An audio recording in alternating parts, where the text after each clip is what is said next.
Alright people, we're here with Coffee Talk. We're here talking about the Ultramarines movie. I unfortunately have seen it 3 times. I'm a little verklempt. Tony, please discuss. Hey guys, welcome back to doremicom channel. Tony and I are here to discuss the Ultramarines movie that was recently released by some Codex Productions. That's what the name they gave themselves while they were doing this film, because they didn't want it to be associated with any other thing they were doing, I think. I've seen the movie 3 times. I've tried to be incredibly generous about it. Tony and I have discussed a little bit. Originally, I wanted to give it about a 5.5, but it really... well, let's hear Tony's overall opinion before we... what was your rating out of 10? 3. Okay, so... maybe I'm trying too hard to be nice about this movie. There's so many things to discuss, and what we're going to do right now is we'll tell you when spoilers are coming up, and then we'll talk about all the things that we really found funny about it. Again, this is the 3rd time that I watched it. I watched it with Tony.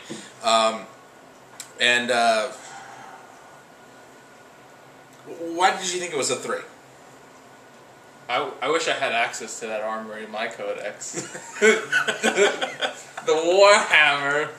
Not a Thunderhammer. Which is Initiative 9. And can be wielded by anyone in the codex. The Apothecary Deadhead helmet. Absolutely. You know, I want to field an arm. And let's be honest here. The movie goes from basically a 5.5 or a 5 if you know jack diddly about the game, the Black Library, or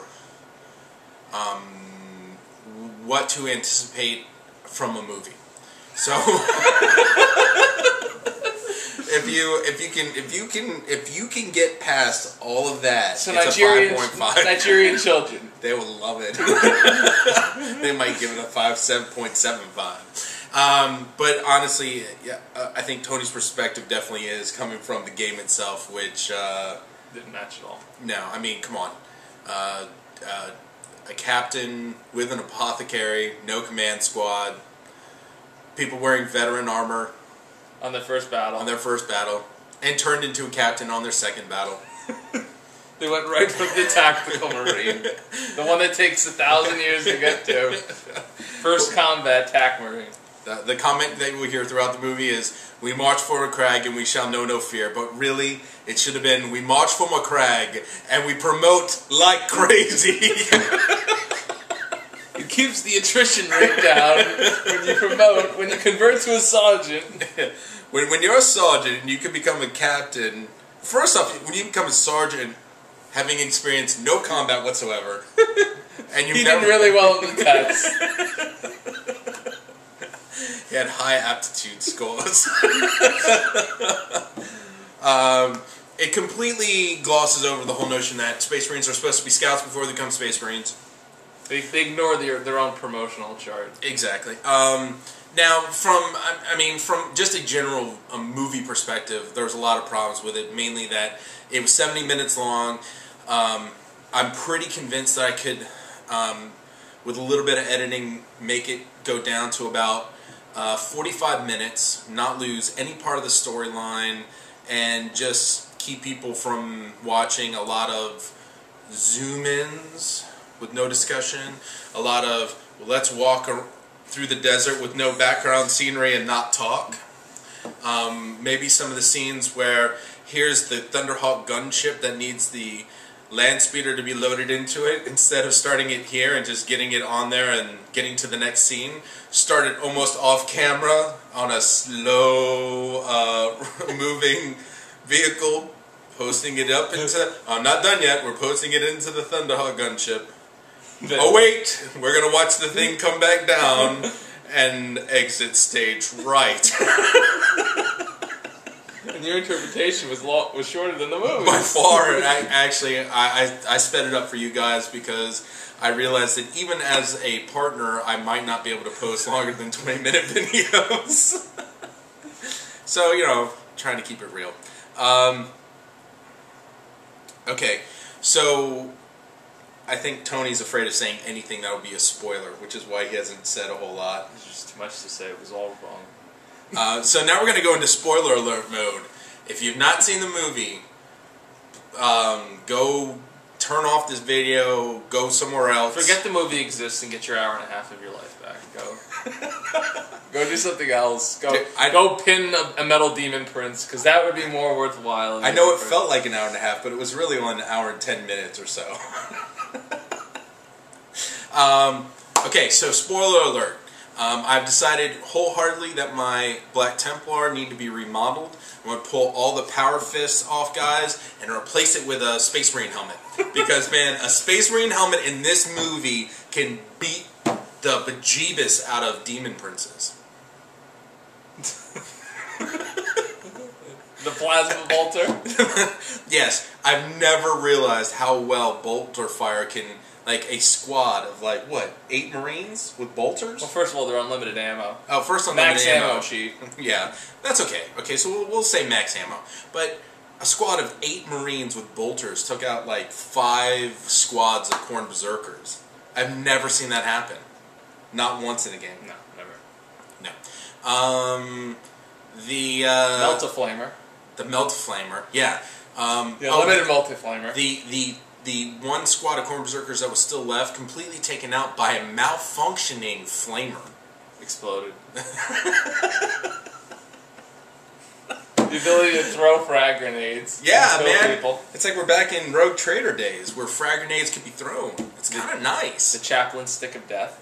You do what the rod commands. It's like we were watching a vampire film and someone was carrying around a cross or something. There's a lot of things wrong. Now, I'm not going to lie to you. If you shut your brain off, if you don't know much about the GW product line or the Black Library or,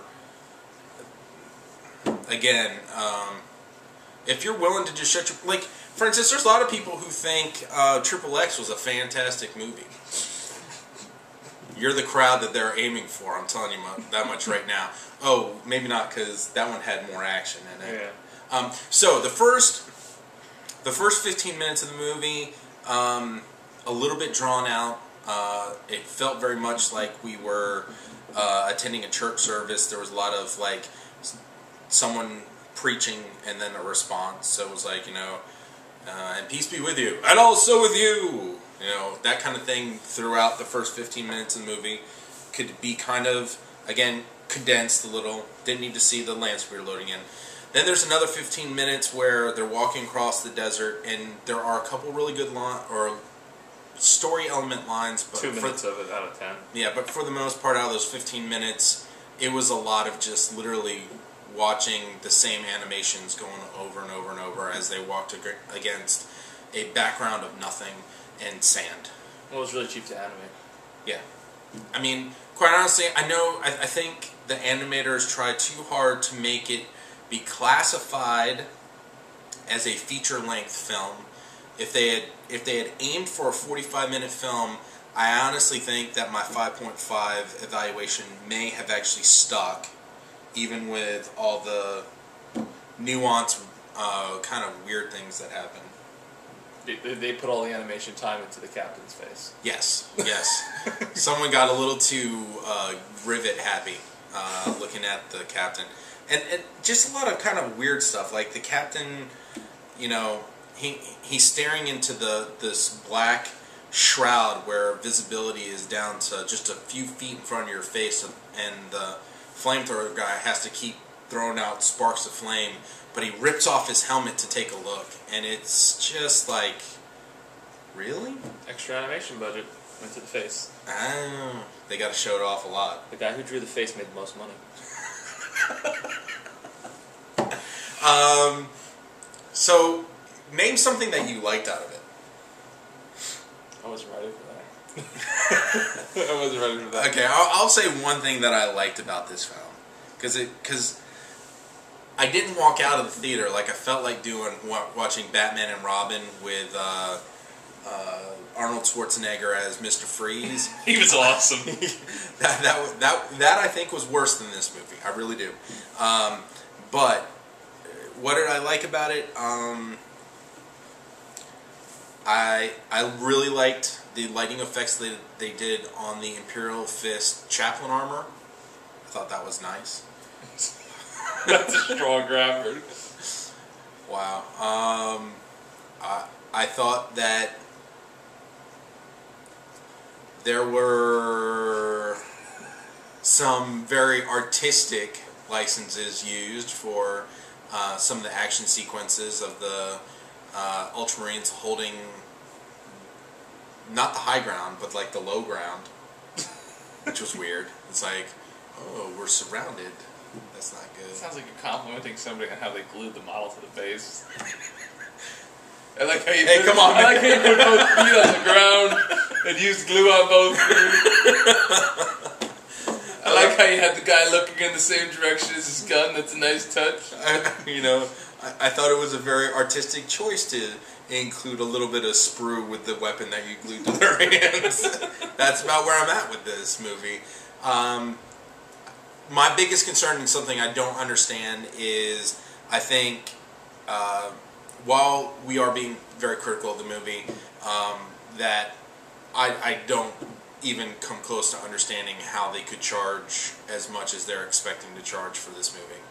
I think I saw on the website it was like $45. At least 30. And yeah, at least 30, and that is something I don't understand at all. They got the personalities all wrong.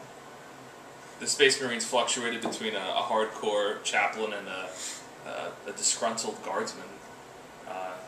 They didn't really keep, they're preaching at one moment, yet they said they were going to kill one of their own guys like 10 minutes into the movie because he talked too much and he kept hearing voices. It was just you can never nail down the personality, and for all the stuff that they pumped into your head if you played the game about how rigid and how regimented their day is and how strict they are, they didn't follow that code.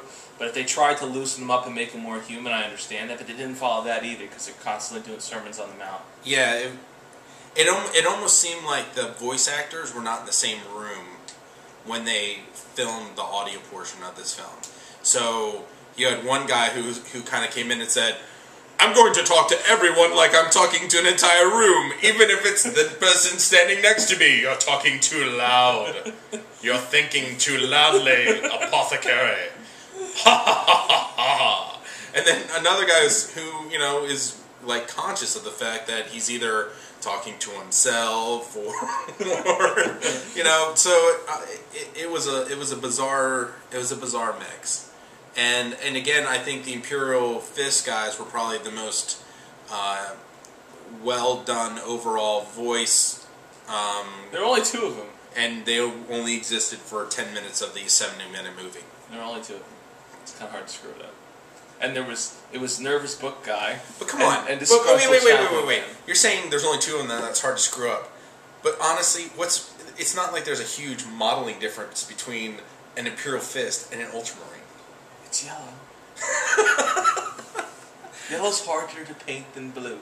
But we're talking about computer animation. It's click yellow, click blue, and then yellow is harder to paint than blue. I don't know. And yet at the same time, like I said, thoroughly enjoyed the chaplain. I was sorry to see that he was only included in the movie for about 7 minutes. But they nailed them. Their personalities did not alter. You had Nervous Book Guy. Yeah. He was really just disgruntled about protecting his book. Just incredibly, like the guy at the store who had his rule book stolen too many times. This is mine. No. It was like someone who was like, I actually found a copy of the 8th Harry Potter novel. Back away. They were flying out on the Thunderhawk, and he was reading it like he was on the toilet or waiting for the train. He's just sitting there holding the book like this. Flip. And actually kind of far away from him, so like people to his left and right could have been like, hey, what you reading there? Nothing you can see. Like he'd have a ripped out, oh look, there's a clone in here. And since we've already told you the spoilers, there's nothing in the book, so the nothing you can see reference, apropos. Still reading it intently. Yes. He filled his creepy book roll well. The only thing that would have made him better is if while he was reading on the Thunderhawk gunship, at some point he would have done this. No, but he you have to understand, he pulled his bolter on anybody who came near the book, up to the captain rank. He just yanked that thing even out, at the captain. and he pointed it at anybody who came near the book. It was just, no one was allowed to touch the book. Yes. Or even look at it. Let's talk about the captain's war gear and how not to play 40K on the tabletop. Do not ever bring a Space Marine captain onto the table with a bolter and a chainsword. I'm done. I thought it had a bolt pistol, but it had more ammo than a bolter. Yeah. Well, that's because the clip went down there, around, back to the back of the side, wrapped around him a couple times. I don't know. It's what made it so difficult, him fighting the demon prince or whatever it was. Oh, can you give me a minute? I need to take this chain belt off for my bolt pistol. And he gave up his power sword for the chain sword in the middle of the fight. Remember that? Well, yeah, because he on the way back, he's like, he threw a power sword into someone's face and said, "Wait a minute, I could pull this back up, but where's my chain sword? Thank you." And away he went, taking down wave after wave of Khorne berserkers charging him. While everyone else didn't reload and ran behind him and kept firing. I think, I take it all back. Play a game of 40K, outfitting your guys exactly like this. And I think if everyone did that, we'd have a much more peaceful universe in the 40K world. It'd be really boring. Bolt brigade, bolt brigade. I hit, I wounded, oh, you saved. You hit, you wounded, I saved. Yeah, so guys, check out, there's plenty of sites that you can watch the movie. I'm not going to go into it. And come up with your own conclusion of the movie. I'd love to get send me video responses on this one, because I'd love to see what other people's opinions were of the movie. I'm sure there's people out there going to go, "You're too critical," and then I'm going to go, it's just my opinion, people, and you guys are welcome to have your own. And if you rated it above, let's say, a 6, stop drinking so much GW Kool-Aid. Is that about right? Go watch something else. You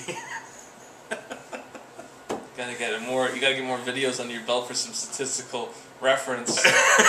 I really wish you guys could have been here, because we were playing this video in the background and kind of doing a Mystery Science Theater 3000 on it. For those of you who don't know that, find a video, I'm sure there's somewhere, on YouTube.